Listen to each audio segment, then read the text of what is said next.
God is getting ready to bless you with the things that you've been praying for, the things that you've been believing him for.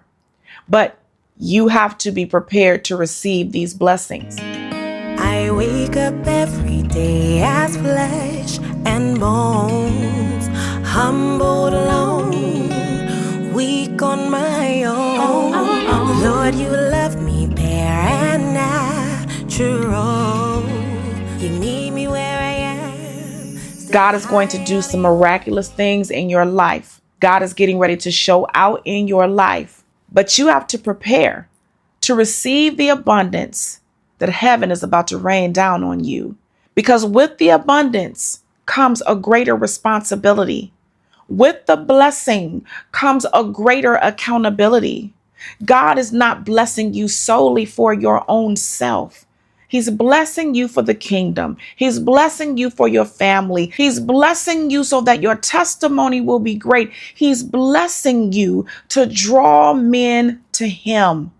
The Lord said, if I be lifted up, I will draw all men unto me. Now, does that mean that you have to have a house or a car in order to draw people to the Lord? No.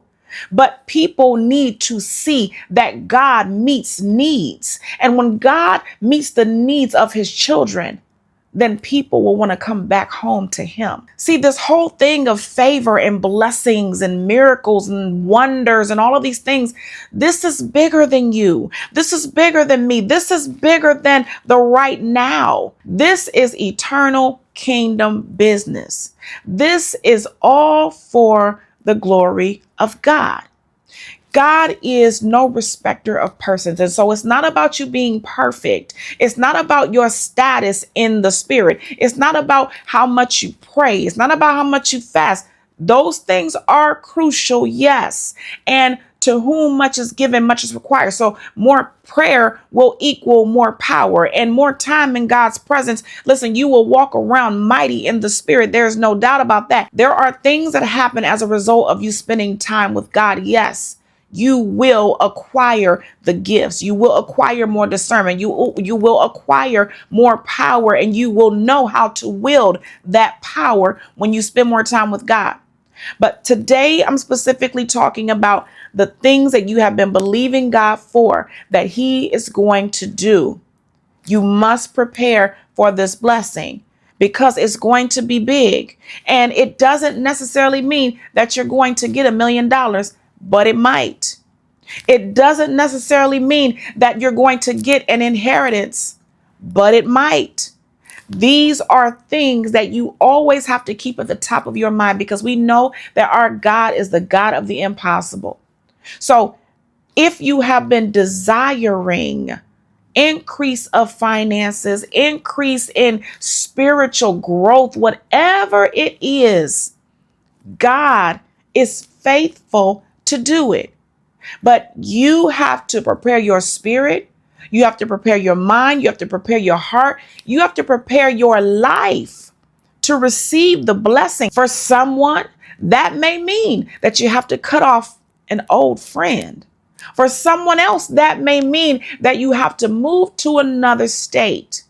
For someone else, that may mean that you have to forgive your parents. God is not going to withhold from you, but you have to prepare yourself to receive what it is that you have been asking for. You almost have been begging God for it, but you don't have to beg.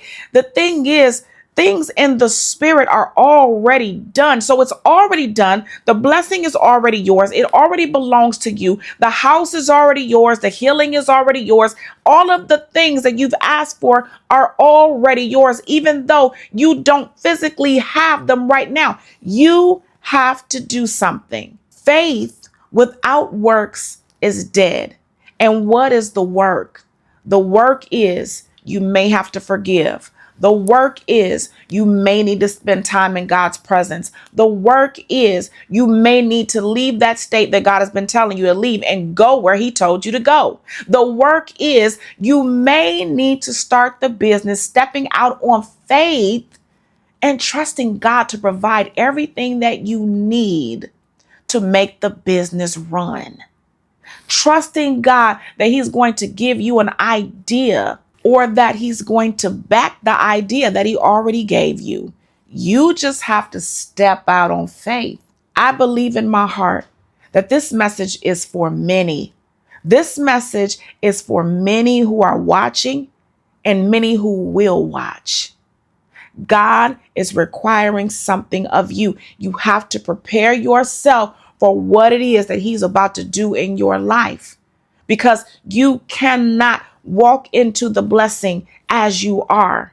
You cannot walk into the blessing unprepared, because you will be in danger of not keeping it. You will lose it. The thing that you have been praying and believing God for is going to be bigger than what you asked for. God is going to expand it. You are going to receive it, and from there it will flourish and grow. And this is why you must prepare your heart, your mind, your body, your soul, your eyes, your ears, listen, your life to receive what God is doing for you. The promises of God are being fulfilled in your life, but you have to be a willing participant. You have to be an active believer. You have to receive this thing by faith, but also because you receive it by faith, you are literally saying, God, I'm ready to receive. I'm preparing my heart for it. And God is going to do it. Be blessed on today. I love you on today. God loves you so much more. Until next time, I'll see you soon.